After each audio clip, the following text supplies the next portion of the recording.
สวัสดีข้าพเจ้าชื่อนางเก่งซ่อนจันทศักดิ์หรือว่าน้อยอายุ29 ปีอยู่บ้านย่อเมืองเบงแขวงอุดมไซเป็นหัวหน้ากลุ่มปั่นดินเผาอยู่บ้านย่อก่อนที่ข้าพเจ้าที่มาเฮ็ดธุรกิจนี้เนาะข้าพเจ้าก็เฮ็ดให้เฮ็ดสวนแล้วก็ค้าขายเด้มาฮอดปี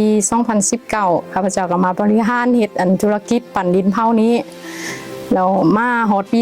2023ได้มีองค์การ Action Education เพิ่นมาสนับสนุนทุนช่วยเหลือข้าพเจ้าก็ได้นำทุนตัวนั้นมาสร้างเรือนฟื้นแล้วก็ซื้ออุปกรณ์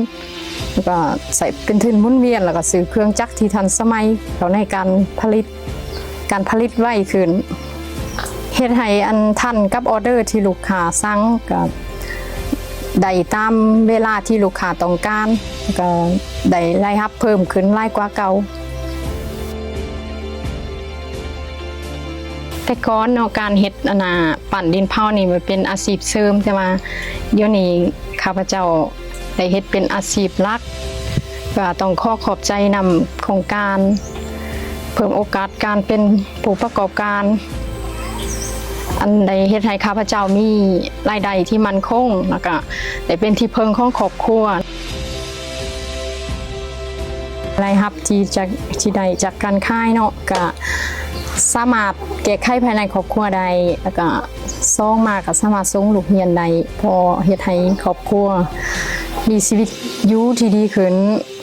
แล้วก็ธุรกิจก็ก้าวหน้า